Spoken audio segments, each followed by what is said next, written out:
નમસ્કાર, આપ જોઈ રહ્યા છો spark today news. Shri Rameshwar યુવક મંડળ એન્ડ ચેરિટેબલ ટ્રસ્ટ દ્વારા ગણેશજી પાઠ પૂજન સાથે ભૂમિપૂજન અને રેખાચિત્રો બહાર પાડવામાં આવ્યું।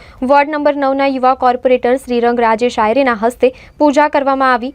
દર વર્ષની જેમ આ વર્ષે પણ શ્રીરામ યુવક મંડળ એન્ડ ચેરિટેબલ ટ્રસ્ટ દ્વારા બાપાનું આગમન ભવ્યથી ભવ્ય રીતે કરવામાં આવશે। આજે શ્રાવણના પ્રથમ સોમવાર મહાદેવના પુત્ર ગણેશજીના આગમન હેઠળ ભૂમિપૂજનનું આયોજન કરવામાં આવ્યું હતું, જેમાં વોર્ડ નંબર 9ના યુવા કોર્પોરેટર શ્રીરંગ રાજેશ આયરેના હસ્તે ભૂમિપૂજન કરવામાં આવ્યું હતું। રામેશ્વર યુવક મંડળ એન્ડ ચેરિટેબલ ટ્રસ્ટ દ્વારા આ 48માં ભૂમિપૂજન તથા પાઠ પૂજનનું આયોજન કરવામાં આવ્યું હતું, જેમાં મોટી સંખ્યામાં રામેશ્વર યુવક મંડળ ચેરિટેબલ ટ્રસ્ટના સભ્યો ઉપસ્થિત રહ્યા હતા અને બાપાના જયકારના નારા બોલાવ્યા હતા।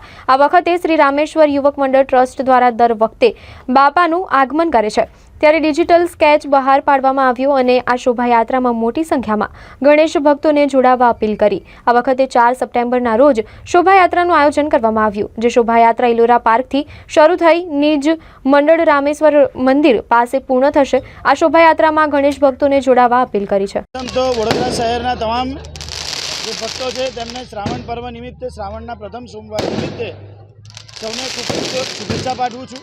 સાથે મહાદેવના પુત્ર એવા વિઘ્નહર્તા શ્રી ગણેશ ભગવાનની આજના દિવસે રામેશ્વર યુવક મંડળ ખાતે 46મી જ્યારે પાદુકા પૂજનનું અહીંયા કાર્યક્રમ કરવામાં આવ્યો હતો, અહીંયાથી મૂર્તિના સ્કેચનું અનાવરણ પણ કરવામાં આવ્યું છે।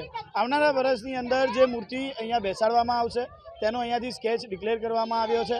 સાથે ધામધૂમથી દર વર્ષની જેમ આ વર્ષે પણ ગણપતિ બાપાનું આગમન કરવામાં આવવાનું છે।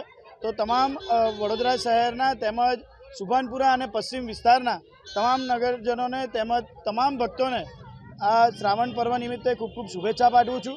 સાથે ગણપતિ બાપાનું વાસ્તે ગાતે આપણે સૌ આગમન કરવાના છે, ત્યારે રામેશ્વર વર્ષ જ્યારે 46માં ગણેશ ઉત્સવ નિમિત્તે આ મૂર્તિનું અનાવરણ કર્યું છે। સાથે રામેશ્વર મહાદેવ જે મંદિર છે તેમના તમામ ટ્રસ્ટીઓ પણ અમારી સાથે જોડાયેલા છે। તમામ લોકો વર્ષોથી દરેક તહેવાર હોય, નવરાત્રિ હોય, ગણપતિ હોય અને વિઘ્નહર્તા ગણપતિ બાપાનું અહીંયાથી દર વર્ષે વાસ્તે ગાતે તમામ લોકો દ્વારા અહીંયા સ્થાપના કરવામાં આવે છે।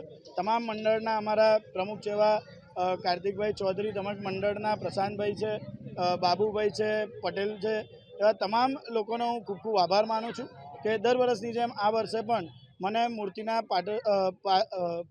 પાઠ પૂજનની અંદર મને આજના દિવસ પૂજા કરવાની અવસર આપી, તે બદલ તમામ મંડળના લોકોનો હું ખૂબ ખૂબ આભાર માનું છું। દર વર્ષની જેમ આ વર્ષે પણ વિઘ્નહર્તાએ આપણા આગમનના ડીજેના વિઘ્ન દૂર કરીને આપણે આગમન માટે જે ડીજેની બધી પરમિશન મળી છે, ધામધૂમથી તહેવાર ઉજવવા માટે સરકારે જે પરમિશન આપેલી છે તે બદલ સરકારનો ખૂબ ખૂબ આભાર માનીએ છીએ। અને દર વર્ષની જેમ આ વર્ષે પણ રામેશ્વર યુવક મંડળ કંઈક નવી રીતે ગણપતિ બાપાનું આગમન કરશે, એ માટે બધા નગરજનોને આગમનમાં ઉપસ્થિત રહેવા અપીલ કરે છે। કાર્તિક ચૌધરી।